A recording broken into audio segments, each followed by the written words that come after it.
Outubro Rosa. Este é um tema extremamente importante para nós mulheres. Outubro acontecendo agora e é momento da gente olhar para a gente com um olhar totalmente especial. E é sobre isso que nós vamos trazer aqui no podcast de hoje da Clínica Climaterium. Para falar sobre este assunto, eu trago a doutora Renata Silva, que está na Clínica Climaterium e ela é responsável pelo setor de mamografia da clínica. Seja muito bem-vinda, doutora. Obrigada, Renata, pela oportunidade.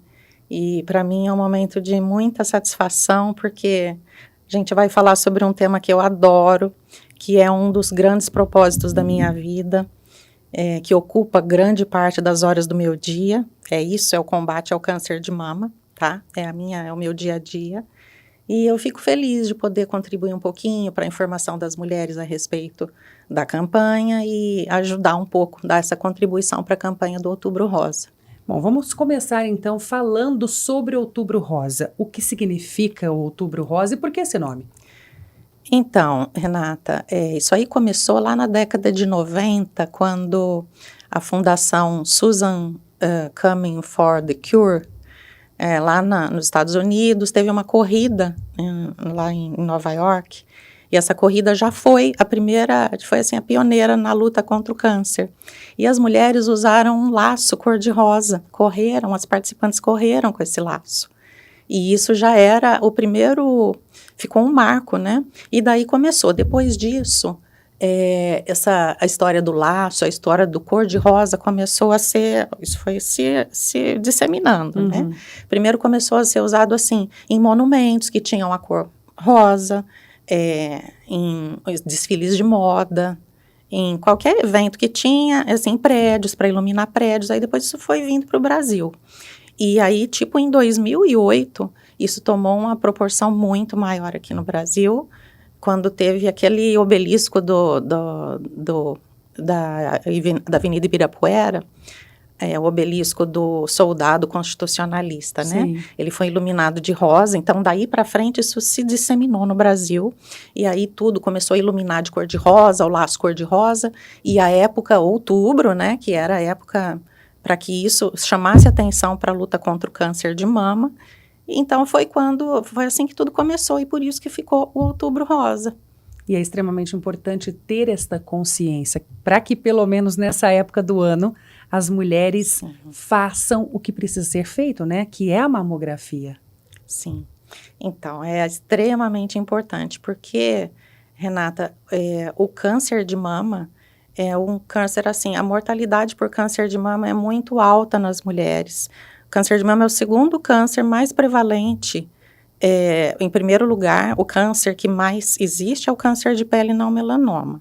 E em segundo lugar está o câncer de mama. Então, assim, em termos de prevalência, é o segundo. E o que mais mata mulheres é o câncer de mama, o câncer que mais mata mulheres. Então, puxa, é muito importante ter uma conscientização, porque o que pode surgir de efetivo para evitar essas mortes por câncer de mama?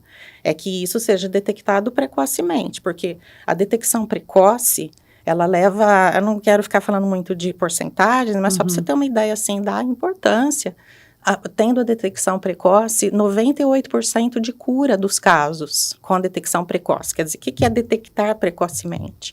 É quando o nódulo ainda é pequeno. Isso não existe assim, falar, o nódulo tem que ter 1 centímetro, mas é importante que seja detectado ainda pequeno. Depois eu vou comentar contigo aqui que nem sempre é detectado pequeno e ainda assim também tem cura. Então é para ninguém também ficar em desespero. Mas qual a importância de detectar o quanto antes e quanto menorzinho? Porque o tratamento, detectou bem pequeno, o tratamento vai ser muito menos agressivo, muitas vezes vai poder preservar a mama, a mulher vai ser submetida a uma alteração na vida dela muito menor e a chance de cura é muito maior. Então, a chance de um final feliz é muito maior do que se isso for cada vez deixando mais, e aí vai alastrando a doença e vai diminuindo a chance de cura, o tratamento vai ficando muito mais radical, mais agressivo. Agora, doutora, quais são os fatores que levam uma mulher a ter o câncer de mama? Então, é uma doença multifatorial o câncer, né? Uma das coisas que está muito relacionada é essa vida louca que a gente leva, né? Então, você pode ver que o câncer de mama, ele vem aumentando a incidência com o passar do tempo, porque a gente passou a levar um estilo de vida que não levava antes. Então, hoje em dia, a alimentação toda errada, a gente está muito submetido a agrotóxicos, a poluentes, fumo, álcool, estresse absurdo que a gente é submetido, falta de sono, outras coisas. A parte hereditária, que também é muito importante, né? Que tem uma porcentagem que não é tão grande de cânceres hereditários. O câncer hereditário, ele fica de mama, ele fica mais ou menos entre 2% e até 10%, 7% dos cânceres de mama. Que então, é baixo. É baixo. Então, por que tem esse monte de outros fatores? Né? Por que tem tanto câncer? Porque tem outros fatores também, né? A faixa etária avançada em si, tá? Porque quanto mais velho o ser humano vai ficando, as células vão sofrendo mais mutação em qualquer parte do corpo. Então, mais vai aumentando a probabilidade de ter um câncer em qualquer parte do corpo. Certo. Por outro lado, que aí você já vai pensar assim, então mulheres de muita idade têm uma chance grande de ter câncer, sim. Então, já vou te adiantar aqui, 1 em cada 8 acima de 80 terá câncer de mama. 1 em cada 8 acima de 80. Sim. Só que, graças a Deus, o que acontece? Quanto mais velha a mulher, a maior parte dos tumores de mama são estrógeno dependentes, são dependentes de hormônio. E aí, como a mulher vai envelhecendo, os tumores vão. Os que são, então, dependentes de estrógeno, dependente de endócrino, né? Dependente. Como ela tem uma baixa taxa hormonal, então tem pouca comidinha para o tumor. Então, eles crescem muito mais lentos. Então, a maior parte dessas mulheres, 1 a cada 8, vamos dizer assim, grosso modo, tá? 1 a cada 8 acima de 80 terá câncer de mama, mas não vai morrer de câncer de mama. Porque são cânceres, a maior parte das vezes, que tem um crescimento lento, então a chance de cura é muito maior, vai ser descoberto enquanto ainda não é tão grande. Então, certo. É isso. E a detecção, né? Você trouxe a questão de quanto antes detectar, mais fácil é de curar. Sim. Como é que é feita essa detecção, doutora? Bom, então, aí nós temos aí a gente entra com a artilharia. Que, em primeiro lugar, para a mulher, qual que é a importância, a informação mais importante? É que ela esteja sempre atenta ao seu corpo. Então, ela tem que estar se palpando, porque a gente fala muito do autoexame, né? Sim. Que isso aí os clínicos vão saber explicar certinho como que funciona o autoexame, e ele deve ser feito em torno de 1 vez por mês, sem hoje é dia tal, eu tenho que fazer o autoexame, então eu tô com uma porção de compromisso, então assim, é importante que ele seja realmente feito, 1 vez a cada 30 dias, mais ou menos, né? Mas o que a gente vê na prática é que a maioria dos tumores de mama, Renata, eles não são detectados através do autoexame. São detectados na prática do dia a dia da mulher. Ela está tomando banho, passou o sabonete, sentiu um carocinho. Ou então ela vai abotoar a roupa, ela percebe uma assimetria entre as mamas, nota que uma está maior do que a outra. Ela percebe uma secreção no mamilo, ou então uma vermelhidão na pele da mama ou da areola. Ela percebe que a pele fica mais grossa, inflamada, que a gente chama de pele com aspecto de casca de laranja. Então, são várias apresentações que o tumor pode ter. A mais frequente é o aparecimento de nódulo. Ela pode perceber, por exemplo, um carocinho na axila, ou um carocinho no pescoço, que isso já pode estar... No pescoço também. Isso já pode estar relacionado com uma doença que já não está mais só na mama, que já está migrando para outros locais. Mas, então, tudo isso, então, em primeiro lugar, para a detecção, seria isso. Seria o autoexame e ela mesma, no seu dia a dia, está atenta para o seu corpo, percebendo se tem alguma coisa diferente ali. E se perceber alguma dessas coisas que eu falei, já sabe. Ela está acostumada a ver como que é o corpo dela, se é uma mama muito cheia de nódulos, porque tem mulher que tem a mama, fala, eu não posso nem palpar minha mama, porque ela é toda endurecida, cheia de carocinho, parece que eu estou palpando um saquinho de feijão por fora. Então, tem mulher que fala isso. Então, essas já vão ter mais dificuldade em notar um nódulo na mama, mas às vezes elas, esse aqui eu não tinha percebido, tá? Então, em primeiro lugar, eu acho que seria o foco nisso, no autoexame e na própria inspeção, na atenção que a mulher dá para sua mama mesmo. E a segunda coisa é procurar o seu médico, procurar o ginecologista e fazer os seus exames de prevenção. O que são esses exames? Em primeiro lugar, é a mamografia. A mamografia ainda é o padrão ouro, tá? Porque os tumores pequenininhos, depois eu separei uns casinhos pra gente ver o que se vê e o que não se vê na mamografia. Na hora que você quiser chamar, estamos prontos aqui para trazer as imagens. Tá, então, mas só primeiro para não... Sim. Deixa só eu completar isso e depois a gente vai sim mostrar. Então, a mamografia, o seu médico pedindo a mamografia, você vai conseguir, o médico radiologista que está dando o relatório, que está olhando a mamografia, ele vai conseguir detectar alguma normalidade que não é só nódulo. Existem outros tipos de apresentação também do câncer de mama. Então, isso é uma outra coisa, que é o basicão, o mais importante é a mamografia, é a ferramenta principal que a gente tem na luta contra o câncer de mama. E para ajudar no diagnóstico, a ultrassonografia, que é um método mais barato, acessível à maior parte das mulheres hoje em dia.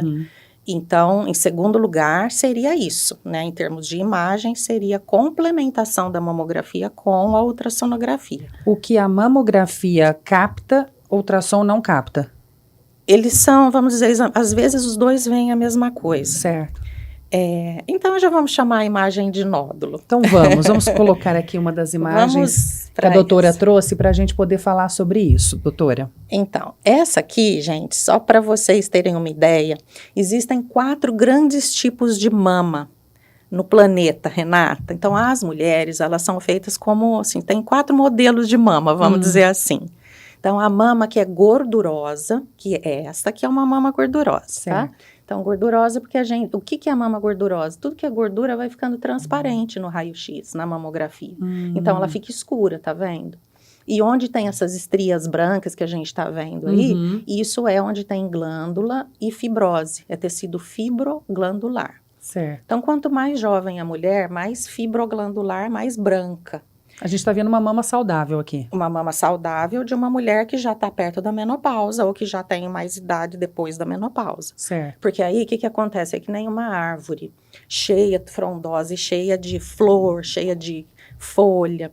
Então, no outono, ela vai perder os raminhos de flor, os buquezinhos, vai perdendo as folhas, vai ficar só os galhos secos. Então, é mais ou menos parecido com isso, tá?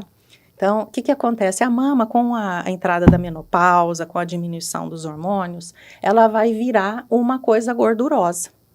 E tudo onde tinha realmente glândula mamária, ela vai atrofiando e vai ficando só essas estrias branquinhas. Certo. Então, com o passar da idade, é normal, depois dos 40, a mama já começar a apresentar um aspecto mais transparente. Então, a gente vai colocar o escuro como transparente e o branco como, vamos supor, um tecido preto e um branco. Certo. Então, tudo que é nódulo aparece branco, tipo, não todos, tá? Mas assim, a grosso modo, para você entender. Então, o tumor maligno, ele é branco, como se fosse uma bolinha branca. Se você jogar uma bolinha branca num tecido branco, você não vai encontrar. Se você joga essa bolinha branca no meio de um tecido escuro, você vai, de longe, você consegue ver aquele nódulo. Sim. Tá? Vamos ver a médio lateral. Essa é uma crânio-caudal, porque quando você vai fazer mamografia, você faz uma em crânio-caudal e outra em médio lateral. Então, faz 2 incidências básicas de cada mama, tá? Então, essa é uma mama normal de uma mulher já acima dos 40 anos e tem assim, só que a coisa vai começando a ficar mais complexa, Renata, porque não é assim, em toda mulher que entrou na menopausa, a mama vai ficar transparente, porque se fosse assim, ótimo, não precisava de nenhum outro exame. Toda mulher depois dos 40 vai fazer mamografia, a gente vai descobrir nódulo pequenininho em todas. Ah, é?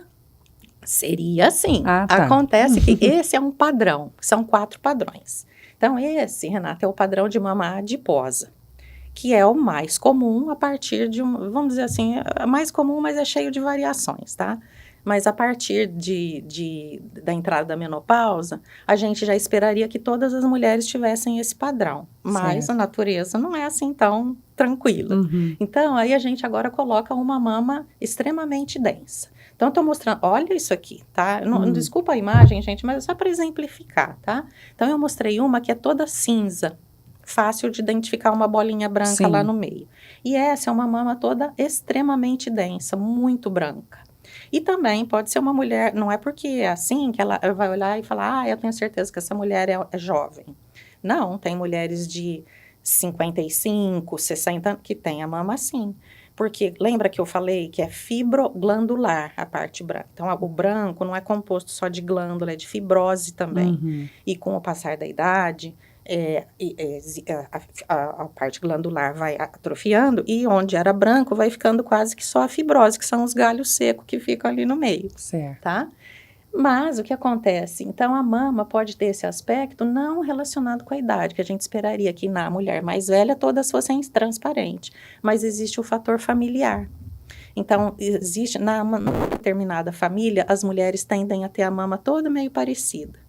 Então, tem família onde você tem a avó com uma mama assim, a jovem, a neta também tem a mama assim.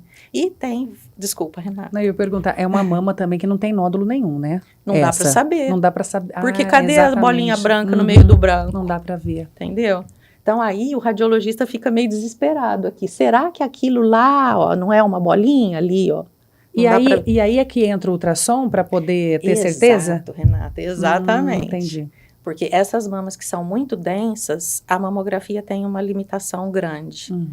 Que aí, no caso, só quando associa o ultrassom, que aí o ultrassom é quase que o contrário. Ele vê muito bem a bolinha no meio da densidade. Sim, sim. E ele já fica meio perdidão no meio da gordura. Então, a mama que é toda gordurosa, como aquela primeira que eu mostrei, se você não mostrar o mapa para o ultrassom antes, o médico radiologista, quando a mama é daquele jeito, o mapa, o que é? É a mamografia.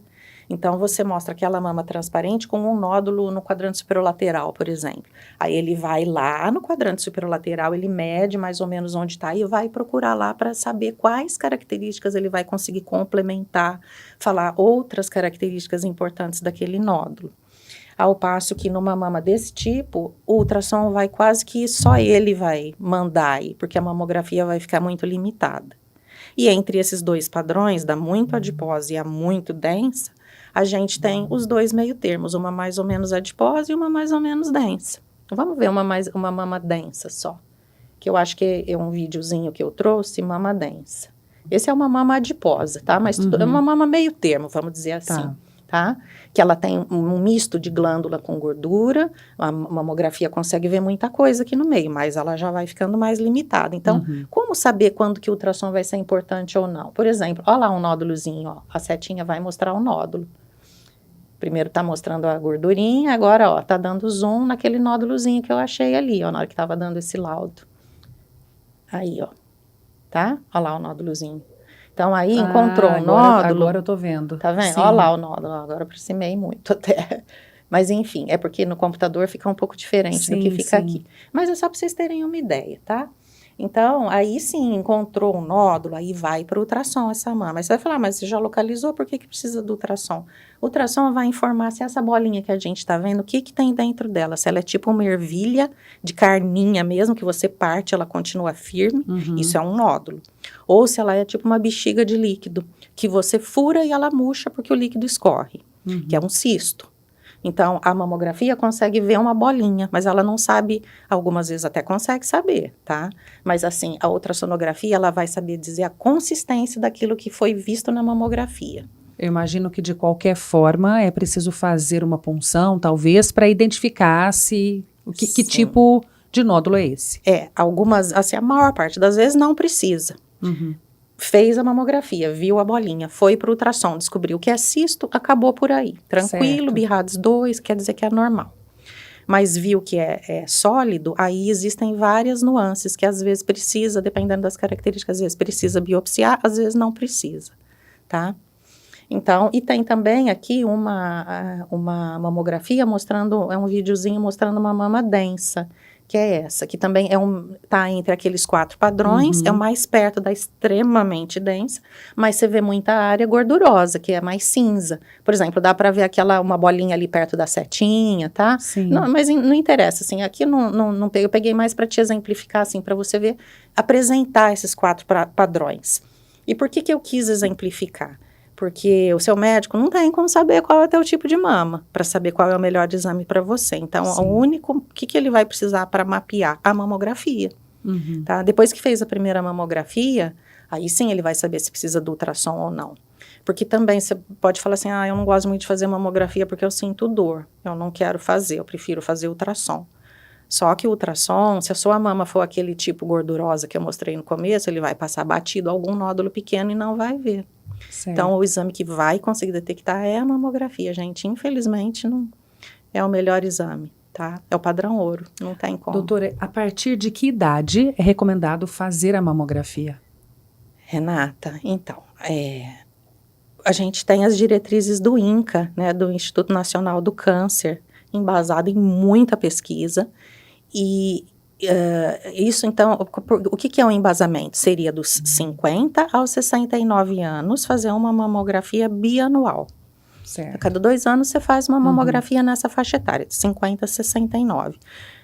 E o que embasou isso? Todas as pesquisas que mostram que a maior parte dos tumores, os cânceres de mama, são detectados nessa faixa. 75% dos tumores de mama são detectados nessa população feminina aí de 50 a 69 anos, né? Então, vamos direcionar aí os projetos todos, né? Direcionar o Outubro Rosa e tudo para essas pacientes nessa faixa etária. Você está pegando 75% dos tumores, então você está pegando a maioria.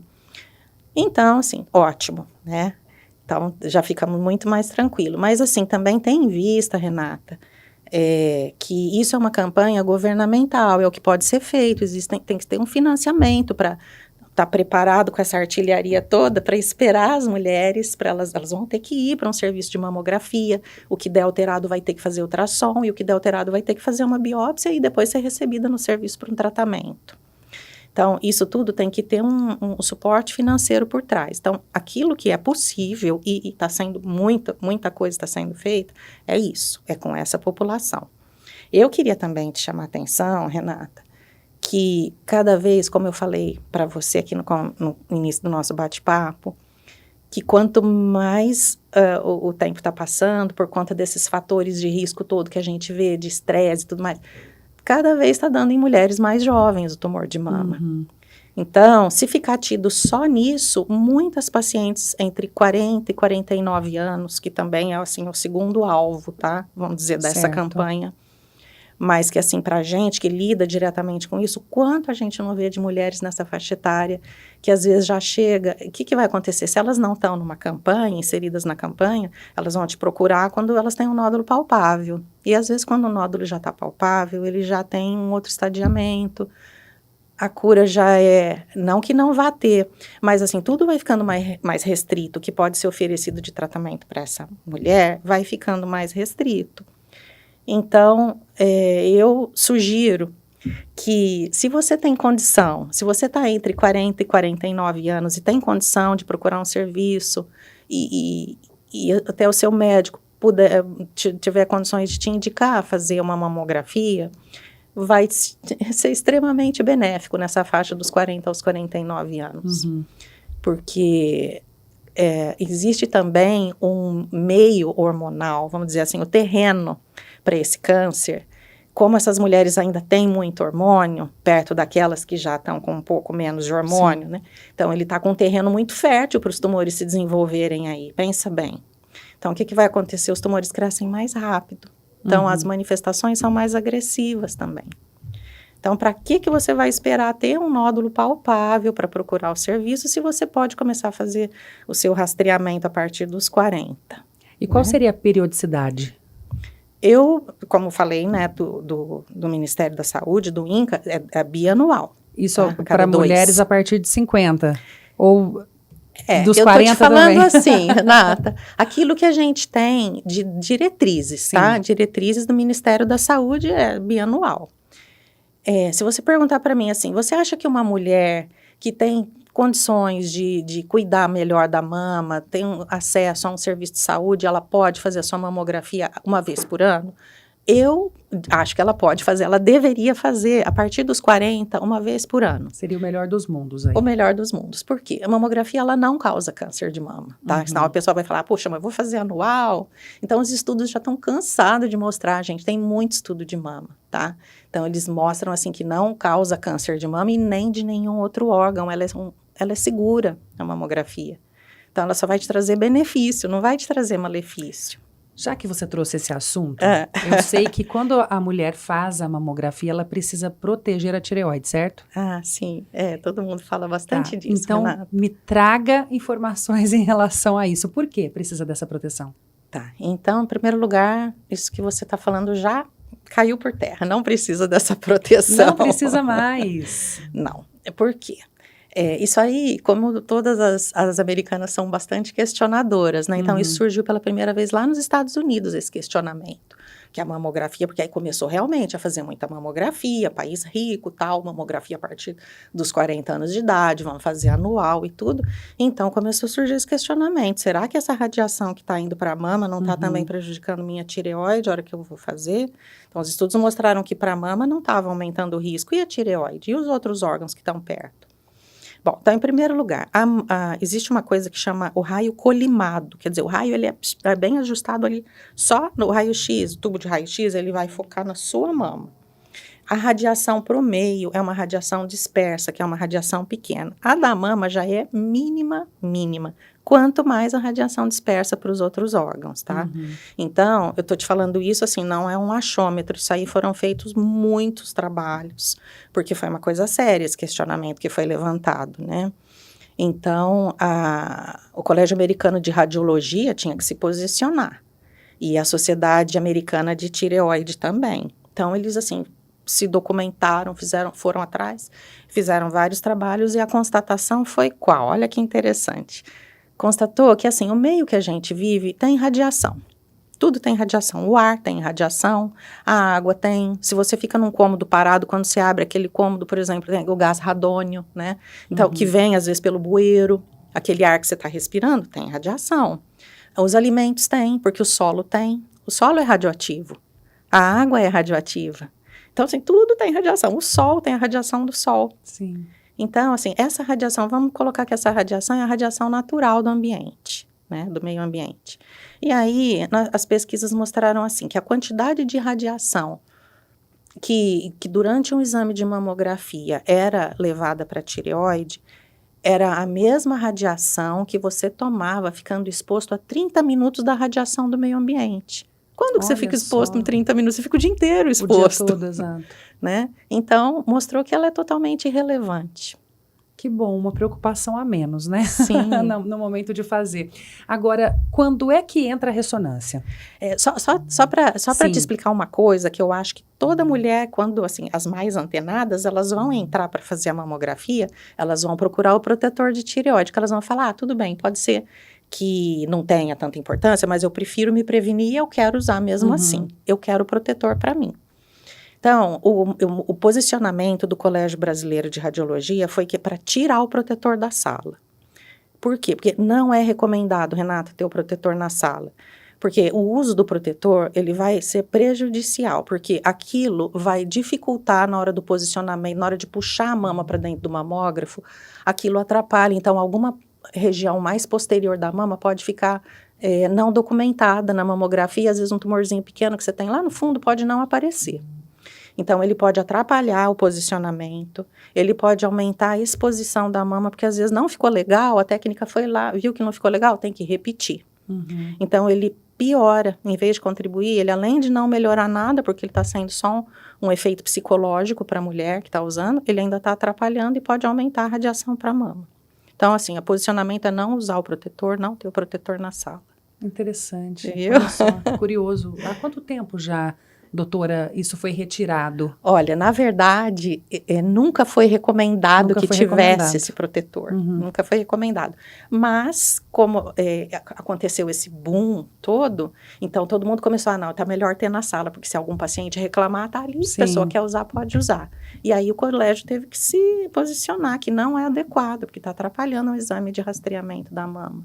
Interessante. Viu? Perdão que eu te cortei. Imagina, foi extremamente importante essa colocação para deixar as mulheres mais tranquilas também, né, com relação a isso. Mas agora a gente vai para a questão da ressonância. Tá. Em que momento usar a ressonância? Renata, a ressonância é um exame, assim, extremamente sensível. É muito bom, é um exame muito sensível. Qual é o problema da ressonância? Como todos os exames de mama que não são, nada é completo nesse mundo. Então, o que é o problema? Ela apesar de ser muito sensível, ela não tem ela não é específica. Então, tudo que aparecer de diferente na mama vai brilhar. Então, a mulher está num período do ciclo, vai brilhar. Às vezes é um nódulo benigno e brilhou. Um linfonodo intramamário, que é uma lesão benigna de mama, ela vai captar, porque o linfonodo tem vasinho que passa dentro dele. Então, na hora que injetar o contraste, o linfonodo vai captar. E aí, essa captação é uma área da mama que está dando um realce. Tanto quanto um nódulo maligno também pode dar um realce. Então, a mulher pode ter na mesma mama 30 captações, vamos colocar assim, exagerado, tá? Certo. Mas ela pode ter, vamos supor, 5 áreas captantes diferentes. E aí, o que fazer com essa mulher? Vai ter que biopsiar 5 áreas agora, entendeu? Então, embora seja muito sensível, ela é pouco específica. Então, aí, nesse caso, tudo vai do bom senso. Vai usar sempre a ressonância? Vou fazer meu controle só com ressonância? Você vai ficar louca, porque todo mês vão aparecer várias imagens. Toda vez que você fizer, vão aparecer várias imagens. E aí vai ter que descobrir o que é cada uma. Vai ter que ir atrás. Aí vai voltar lá na mamografia. Aí o médico vai falar, não, vai fazer mamografia primeiro e ultrassom, para a gente ver qual dessas imagens vai precisar realmente fazer a biópsia, ou nenhuma, de repente. Ou às vezes todas. E tem algum momento que ela é recomendada? Sim, ela tem, assim, uma importância muito grande. Então, ela é, vamos dizer assim, o fim de linha dos exames de imagem. Então, se eu vi alguma coisa como aqui que mostrou aquele nódulozinho de mama, tem um nódulo, a gente poderia colocar o nódulo. Se você, na mamografia, mostrou um nódulo, tá? Olha lá, mamografia, que já peguei ela ampliada, mostrando um nódulo, tá? Certo. Aí, esse nódulo... na próxima imagem, olha lá, essa aqui era uma mama que estava mostrando, tem 2 nódulozinhos ali, tem até mais, mas o que a gente focou foi naquele que eu mostrei maiorzinho. Então, mostrou o nódulo, é dado um BIRADS 0 agora, o que é o 0? O BIRADS é uma ferramenta maravilhosa, importantíssima, que os radiologistas têm que estar preparados para, na hora de dar o laudo, utilizar essa ferramenta, isso vai provocar o menor erro possível, tá? Nos diagnósticos. Então, aí, no caso, encontrou um nódulo, aqui que tem que fazer agora, que a gente tinha visto lá, ultrassom, para saber se ele é de líquido ou se ele é sólido, e se ele é sólido, se ele é benigno ou não. Às vezes dá para fechar no ultrassom. Eu tenho uma imagem de ultrassom para te mostrar, tá? Esse nódulo, passando próximo, lá, aqui é o mesmo nódulo no ultrassom, tá? Então, esse nódulo mostrou que ele era bem redondinho, bem ovalzinho, e não é cheio de espícula, assim, de raiazinha, vamos dizer, umas raízes. Ele não tem esse aspecto, que seria um aspecto ruim, que já iria levar para uma biópsia, né? Mas, muitas vezes, um nódulo assim, também na natureza é complexo, né, Renata? Muitas vezes, um nódulo maligno pode ter uma apresentação assim também, infelizmente. Por isso que tem que saber manejar certinho, tá? Então, se tivesse alguma dúvida ainda, só para exemplificar, se tivesse alguma dúvida ainda se esse nódulo precisa de biópsia ou não, mas eu não quero levar essa paciente direto para biópsia, eu poderia lançar a mão da ressonância e ver o comportamento desse nódulo na ressonância, tá? Certo. Então, você entendeu? Ela é o fim de linha. Aí, na ressonância, vai dizer, esse nódulo está captando de uma forma anormal. Então, esse nódulo precisa de biópsia, tá? Ou então, não, na ressonância teve um comportamento benigno, então aí acabou, não precisa progredir na linha de diagnóstico dessa paciente, já terminou por aí. Então, uma importância da ressonância é para diagnosticar lesões que não ficaram bem definidas com a mamografia e o ultrassom. Então, aí lança a mão da ressonância. É como se viesse assim, vem um mapa pronto para a ressonância, ela vai focar naquele problema. E se acenderem outras brilhantes lá na ressonância, eles não vão ser tão considerados, porque a mamografia e o ultrassom já mostrou que aquilo não é tão importante, tá? Isso assim, a grosso modo, tá, Renata? E a segunda grande importância da ressonância é nas pacientes do grupo de alto risco, que aí essas vão precisar da ressonância, é uma forma de fazer uma vigilância constante nas pacientes de alto risco. Quem são as pacientes de alto risco? Renata, tem um grupo grande de alto risco, tá? Assim, o basicão, eu vou te resumir o que são as principais. Certo. A paciente que a mãe, que uma parente de primeiro grau já teve um câncer de mama antes dos 50 anos, ela tem que ter 2 parentes de primeiro grau que tiveram câncer de mama e ou ovário, sendo que o ovário qualquer idade. E a de mama acima dos 50. Então, se ela tiver 2 parentes de primeiro grau, então não estamos contando vó, tia, estamos contando a mãe e a irmã, ou 2 irmãs, tá? Então, se ela teve 2 parentes, sendo que uma foi abaixo dos 50 anos, ela já está no grupo de risco. Não, desculpa, 2 ou mais parentes de primeiro grau, certo. 2 ou mais. Agora, se ela tiver, vamos supor, ela teve 3 parentes, se ela tem até 2 parentes, é que é meio complicado aqui, até eu tô engasgando para te falar. Se ela tem 2 parentes, uma teve câncer de mama abaixo dos 40, abaixo dos 50, ela é do grupo de risco. Agora, se forem mais parentes, por exemplo, teve 3 irmãs, ou então a mãe e 2 irmãs, aí não conta mais a idade, não precisa ser acima dos 50, tá? Ou então as 3 tiveram de ovário, também não interessa a idade. Agora, ela tem só 2 parentes, aí sim interessa a idade, tem que ser acima dos 50 anos. Doutora, e as mulheres que usam prótese? Elas também devem fazer a mamografia. Existe algum risco para elas? Ou a prótese estourar, ou algum outro tipo de risco? Olha, deve fazer a mamografia tanto quanto qualquer outra mulher, tá?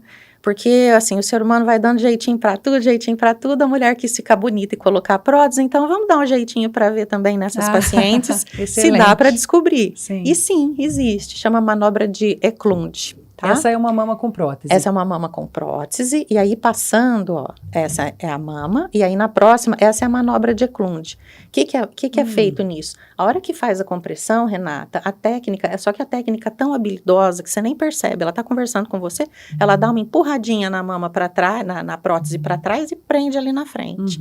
Parece um negócio de outro mundo, mas não é. É tão rápido e a técnica habilidosa, a paciente não sente dor, é um desconforto, gente. Sempre é. Fazer mamografia é um pouco desconfortável. Não adianta querer que tudo seja, né? Mas, poxa, risco-benefício. Olha a importância do exame, né? E olha aqui como que aquela manobrinha conseguiu empurrar lá para trás o implante e dá para expor mais tecidos mamários, tá? Sim.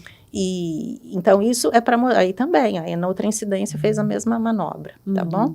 Então, isso mostra, e aqui é ela com a prótese sem fazer a manobra. Então, aí nas pacientes que têm prótese, tem que fazer a manobrinha. E aí, com a manobra, consegue expor o tecido. Então, a resposta é que sempre tem que fazer mamografia. Essas também não vão escapar, graças a Deus. Não tem risco nenhum de estourar a prótese. Não, por quê? Tem até uma foto que eu sempre lembro disso quando me fazem essa pergunta. De um senhor, um homem de terno bem bonito, pisando na prótese, tá? Mostrando que é seguro, ela aguenta a compressão, tá? A compressão, assim, normal, a gente fala em newtons, mas vou falar em quilos, tá? A compressão que a prótese aguenta é mais que precisa dar na mamografia, uma mama normal, sem prótese, mais ou menos, vamos dizer assim, de 12 até 15 quilos, até 18 quilos, porque você viu lá, tem mama que é muito dura e tem mama que é bem molinha já. Então, por isso que vai variar. Isso na mama normal. E na mama com prótese, a técnica vai testando. Ela começa lá com 50 newtons, ela vai aumentando os quilos, né, a pressão que a bandeja vai fazer em cima da mama. Então, é seguro, tá? Porque ela aguenta até, vamos dizer assim, ela aguenta até 18 quilos.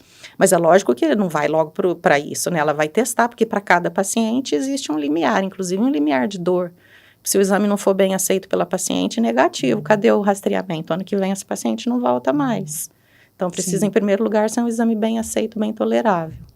Agora, doutora, eu imagino que muitas dessas mulheres, quando descobrem um nódulo, têm o seu emocional abalado. Elas têm medo. Sim. Como lidar com isso? Sim. O que levar para essas mulheres? Você trouxe uma informação muito importante em que a maior parte dos casos tem cura, 98%, quando descobertos logo no início. Por isso a importância desses exames, da mamografia e tudo mais. Mas o que levar para essa mulher para que ela se sinta segura e com esperança de que vai ser curada? Renata, eu tenho aqui para você um caso que sou eu mesma, tá? Porque eu sou médica e também passei todo o lado do Foi paciente, paciente. né? Eu tive câncer de mama, Renata, antes de começar a época do rastreamento. Eu não tinha nem 40 anos. Não quero falar a minha idade, Tá Renata. bom, não precisa. Mas eu comecei a fazer, quer dizer, eu ia fazer o primeiro rastreamento aos 40. Mas o que aconteceu comigo é que 1 ano antes dessa época que ia chegar o rastreamento, a minha mãe teve um câncer de mama. E eu descobri nela assim: mãe, hoje a senhora vai para a clínica comigo fazer o exame, porque a dona Rebelde não queria, ela fugia. Aí um dia eu falei, eu vou levar minha mãe para fazer o exame. Então eu peguei no braço, fui e fiz. Quando eu olhei, eu vi um nódulo espiculado, quase caí para trás. Eu que fiz o diagnóstico da minha mãe. Só que ele era hiper pequenininho, não tinha nem 1 centímetro. Então aí foi vamos dizer assim, um calvário para mim. Ela mesma passou tudo tão bem, de uma forma altiva, tranquila, nunca chorou, nunca derrubou uma lágrima, tá feliz da vida, maravilhosa, curada até hoje. Olha que incrível. Ela deu um exemplo maravilhoso para mim. E assim, eu fiquei muito sofrida na época, porque eu quis fazer a biópsia dela, eu não quis que ninguém fizesse. Quando ela foi para a cirurgia, eu quis fazer a marcação pré-cirúrgica, que eles chamam de agulhamento, uma palavra horrível, porque dá a impressão que está espetando um monte, e não é nada disso, né? Então, eu quis fazer tudo na minha mãe. Aí ela foi para a radioterapia, depois de operar e tal. E ela estava nos meses da radioterapia quando eu descobri o meu. Então, eu nem sabia que eu ia ser do grupo de risco. Olha só. Foi antes, né? Porque depois, assim, já tinha outros casos na família também, mas não tinha caso de primeiro grau, era só o caso da minha mãe. Então, na verdade, eu não me encaixava tanto no grupo de risco, mas existia, como eu te falei, tem outros fatores também, o grupo de risco, né? Tem o gene mutante, que é o BRCA, 1 ou 2, e aí, depois de tudo isso que aconteceu com a minha mãe, 11 meses depois eu descobri.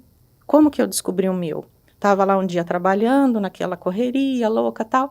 Quando ia colocar o avental, no espelho, como eu te falei que a mulher tem que se observar. Sim.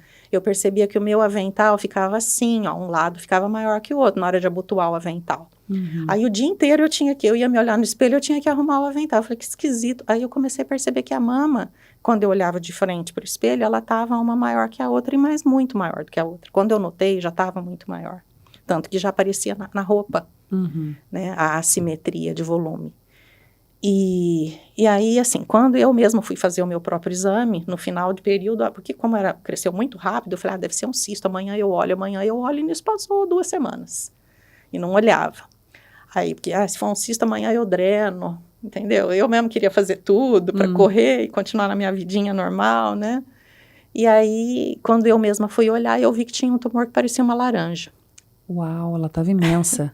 Cresceu muito rápido, tá? Era um nódulo, um tumor grande. Em quanto tempo você acredita que chegou a esse tamanho? Renata, assim, hoje é difícil dizer, mas era um tumor maligno altamente indiferenciado, que são os que crescem mais rápido, porque ele não tem uma diferenciação. Ele é meio doidão, desorganizado. Então, ele cresce rápido. Nossa, o tamanho de uma laranja é considerável. E ele já estava até na axila. Já tinha linfonodo aqui, ó, na fossa infraclavicular, que eu mesma fui me estadiando ali com o ultrassom. Porque aí também é uma importância do ultrassom para mulheres que têm nódulo palpável. Então, quando já é palpável, fazer ultrassom, né? Porque o ultrassom vai ter um bom alcance para elas.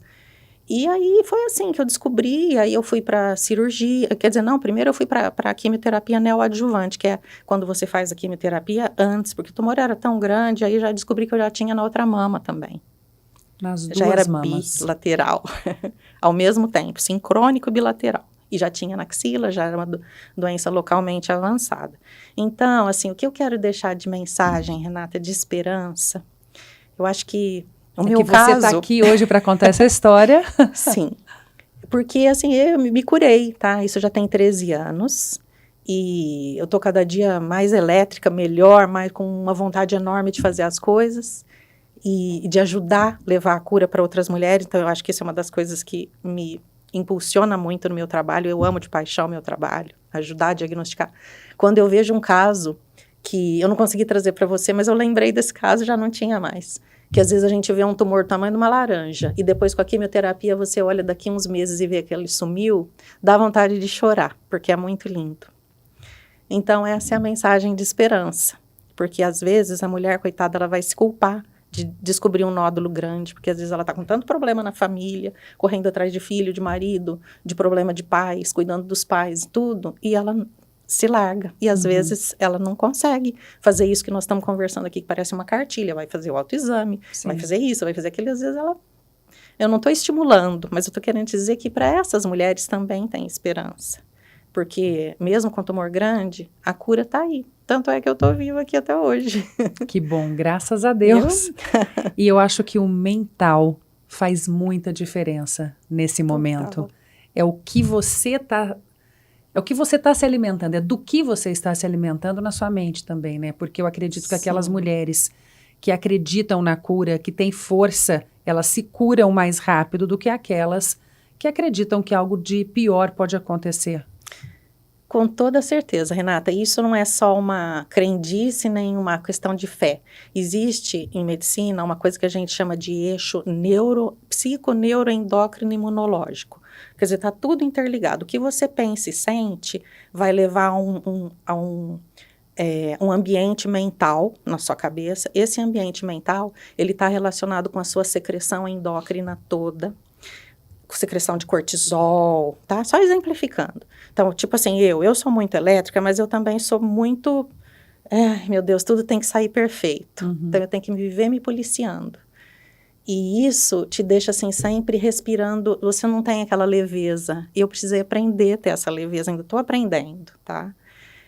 Outra coisa, saber perdoar. O perdão é uma palavra, assim, que a gente guarda mágoa, a gente guarda ressentimento das pessoas. Então, isso não é questão de fé, gente, não é questão, é porque isso é ciência, tá? Sim. Porque todo o nosso ambiente emocional vai levar a você ficar remoendo as coisas na cabeça, isso leva a um cortisol alto, isso leva a um ambiente lá no meio celular, é um ambiente inflamatório para as tuas células. Esse ambiente inflamatório é propício para o desenvolvimento de tumor. Então, de repente, se você tem lá, que a gente sempre tem, células transitando, células que estão mutantes, que estão no corpo e que estão sofrendo mutação.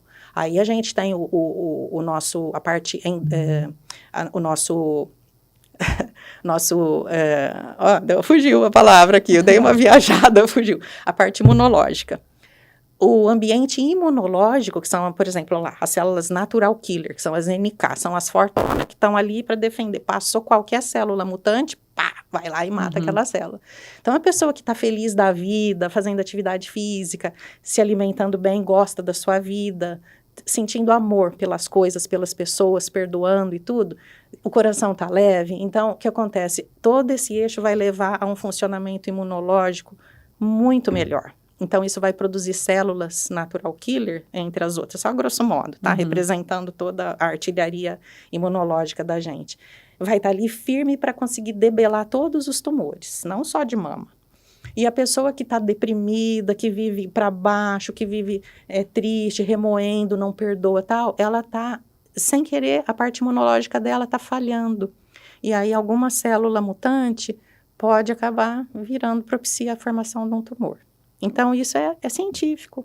O que eu estou captando é que a nossa área mental promove reações químicas. Sim, totalmente. Muito interessante. A gente é refém do nosso mental, Renata. Então, e é uma parte boa isso, porque se você consegue controlar o seu mental, você consegue também adquirir a cura. Você consegue, é lógico que juntamente, quando a gente fala de uma doença, com todos os recursos que temos na medicina, com as tecnologias e tudo, mas a mente é fundamental, porque eu já vi vários casos de pessoas que se curaram pelo poder da mente também, fazendo tudo o que é necessário na medicina, mas também mantendo saudável os seus pensamentos. Certeza. Eu, por exemplo, em nenhum momento, nunca eu achei que... Não me passou pela cabeça que eu ia morrer. Eu continuei, o dia que eu mesma fiz o meu diagnóstico, eu terminei a minha agenda de ultrassom, mostrei o neném para todas as gestantes. À noite, aquele dia, eu chorei e nunca mais eu chorei. Que a minha mãe sempre foi um grande exemplo para mim. Então, nunca mais chorei. E aí, assim, não tinha outro caminho para mim. Eu tinha certeza que eu ia me curar, que era um processo que eu estava passando. Então, assim, o que a gente acredita é real. E para mim foi real. E tá aí a força e o exemplo para todas nós, mulheres também. Sim, para todas é real. Então a gente tem que acreditar na cura, porque tem tudo de possível aí para cura, mesmo os tumores grandes. Doutora Renata, muito obrigada pela sua participação, por tanta informação, por tanta riqueza com este assunto. E dá para sentir também o seu amor pelo seu trabalho, né? Por ter sido também uma paciente, mas por querer resgatar essa autoestima das mulheres e mostrar para elas que tudo é possível. Obrigada. Obrigada a você, Renata, pela oportunidade. E eu acho que é isso, as mensagens principais eu espero ter conseguido te passar e deixar todas as mulheres alerta para tudo que é necessário. Outubro, mês de mamografia, então, né? Então, mulherada, vamos lá fazer o que tem que ser feito para que nós possamos ter vida longa e levar outras mulheres também, né, por esse caminho da cura, né, da liberdade. Obrigada mais uma vez. E a gente se vê no próximo podcast, doutora. Obrigada. Combinado. E a gente se encontra aqui da próxima vez com as 3 Renatas. Somos só em Renatas aqui, né? E muito obrigada mais uma vez. Time poderoso de Renata. Time poderoso.